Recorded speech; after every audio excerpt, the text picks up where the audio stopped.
from the tribe of Judah, of the seed of Abraham.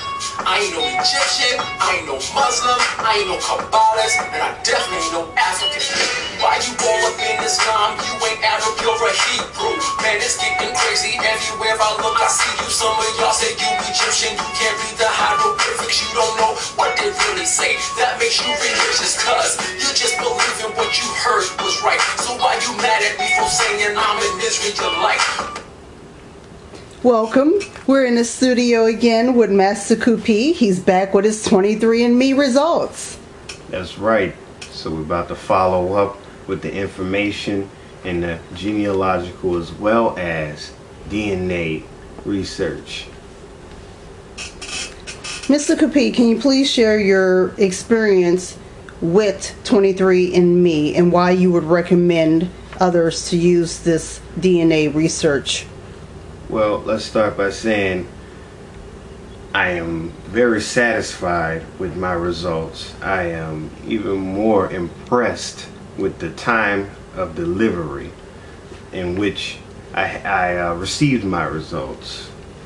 So I have to point out that 23andMe company is on it. So the turnaround date is it's on point. Can you share some of your information with us, such as the global similarities? Well, here I have my global similarity. I noticed that there's no part of Africa, even the north, that I'm not connected to. Okay. Interesting. What's interesting about that actually is each part of the continent has high signatures. Now, usually people associate those who came across in the Middle Passage not having a connection to ancient Egypt or the land of Punt or Canaan or whatever have you for different reasons that have occurred over time. But what we have to understand genetically and historically, that's incorrect. I have the connection with North Africa just as much as I have it with East, just as much as I have it with the South, the West, or the Central, which we'll be delving into a little bit later in the conversation. I also, very interestingly, have Oceanian in me. You know, that was the next highest signature behind those five that I mentioned. What Oceanian is like Australian, Hawaiian, all the Pacific Island groups. You know them today maybe as Filipino, Tagalog, and so much more. Behind that comes the Near Easterners. This category withholds Palestinians, Israeli type Jews, and other people in the Western Asian category. Behind that, right behind that, is Central Asia.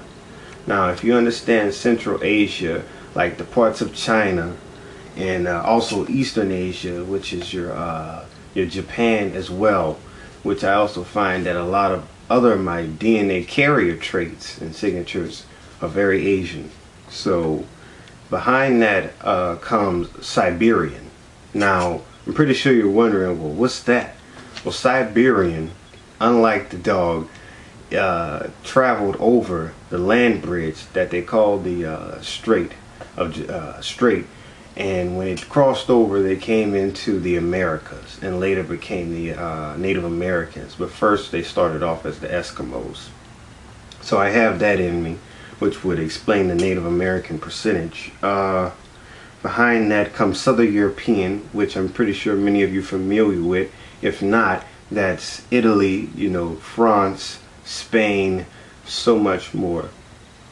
You know, Sardinia, the Basque, all of that. North America, which again, you have your Choctaw, your Seminole, your Sioux, everything that falls in the American territories pre-colonial. South America, which is your native Brazilian Indian populations, the ones of you know, Venezuela, Colombia, and so forth. Behind that, and last of all, is Northern Europe, which you should know as Sweden, Germany, and Norway. It would appear that you have a large range. Do you mind giving us the percentage? Well, this is actually interesting. 23andMe's database is based off of their studies back in 2008. That's when it was last updated. Now, what they do is they take all of those groups and they put them into categorical breakdowns of main racial groups that they consider to be the original racial groups for certain continents. Looking at those continents, we have Africa, Europe, and Asia. My African percentage is very interesting. Most people ask me, well, what are you mixed with most of the time? Well, I have to be honest with you now. I'm 87% African. So that's pretty pure in my book. Europe, I'm 10%. So if there's a chance of French, just a little bit. Asia, now that's 3%. Now people usually have a hard time with accepting the fact that their Asian percentage is low, since Native American is put under that category. What we have to understand is, in ancient times, the original Native Americans who came over on that land bridge were genetically no different from the Africans in Africa, like the Aboriginal Australians are no different from Africans today, other than their specific DNA sequence that marks them ethnically different. Other than being ethnically different, they're all the same as in original origin. So when you try to separate your African ancestry and your Native American ancestry, it's impossible genetically and culturally.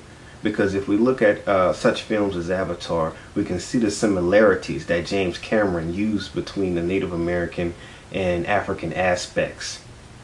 Moving on though, into global similarity and things like that, like I said, it's far more complex than social opinion. So again, if you get a low Asian percentage, that doesn't mean you don't have Native American in you.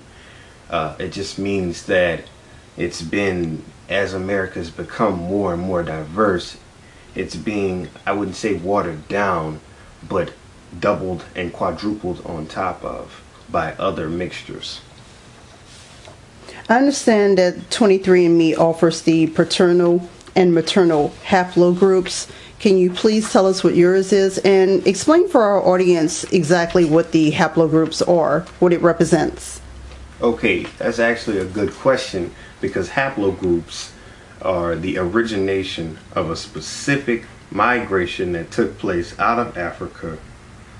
Now, the first migrational group that came out of Africa, like I mentioned, were the Oceanians. Today, the Aborigines, Australians, the original Hawaiians, and so forth of those Pacific Islands who have those, still have those African features. But if you look at their hair textures, you wouldn't consider them African, which is why we have to understand the original diversity of the world. Okay, for example, my maternal haplogroup is L3F1B1. Now, that haplogroup, as it says here, originated less than 50,000 years ago. Now, what we have to understand is that's a subgroup of L3. L3 can be found today in some Ethiopians of the Oromo tribe and other parts of the Sudan, as well as the Nile. Okay, so that shows you right there was a migration from the original Egyptian civilization. Now, as it says, we migrated and we became the Yoruba and Fulani peoples. Now, Fulanis can be found all over the continent, which is another reason why we've always been genetically diverse, obviously. So mixture isn't something new in our family. Now, what's interesting about the Yoruba tribe is it's been proven that the Yoruba have had Hebrewisms or Hebrew traditions that came out of Egypt since the time of Moses. Again, they were a branch that broke off and went into Western Africa by migration. And today you still have Yoruba Judaism practices, such as the circumcision and so forth. Now, what's also interesting about that, it tells you more This site tells you more about your migration and how all of that works. As far as my paternal haplogroup, I'm E1B1A. Now, this is a lot more complex, but not totally misleading.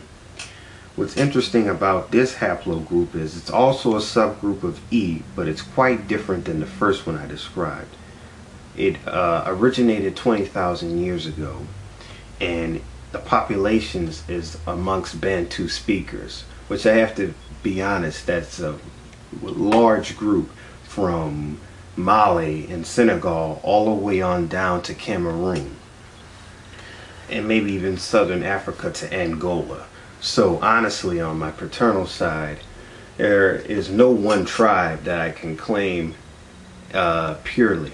I would have to honestly say whether it be the Wolof of Senegal, or the Dogon of Mali, the Zulu of South Africa, Angola, whatever it is, that's a general haplogroup, which again, you cannot split the culture and the strong ties of this continent called Africa apart by racial perception and misleading textbooks and such and so forth. Now, that's pretty much it for that. What I find interesting with the 23andMe site is it offers health information, and you can also interact within that community. Have you been able to connect with anyone who shared the same DNA results with you? It's actually, yes, I have. It's actually pretty safe. You don't have to worry about what the other person is capable of seeing, whether you give them basic access to your genealogy informations, or you go into it from an advanced point of view. It's still certain things that are locked down and separate from what they can do. They cannot download your raw DNA information. It's just certain things that they can't do, and certain things you will not be able to do. But it's not a hard process. Once you actually receive your DNA, then you're capable of going into the community and posting things and joining groups and doing certain things like that. So be patient, and once you get your results, just have fun, and be open-minded. There's a lot of people out there. You're not going to always find second and first cousins. You have a lot of people who are adopted out there. So be open-minded to not just going to people who have similar last names, but if they have the same haplogroup, or if they have similar genetic traits, or if there's a family story that there's not sure about, them having a connection to something you have a connection to, help them out and be open-minded, because what they can offer you and what you can offer them may further your information about your family tree. Well, Master Kupi, again, we thank you for stopping by the studio and sharing your information with us. We look forward to having you back in the future, and good luck with your quest in researching your family line. We wish you the best. Thank you. I can read the Hebrew, I can see right through you. You want your identity, but you don't want to leave who you are. You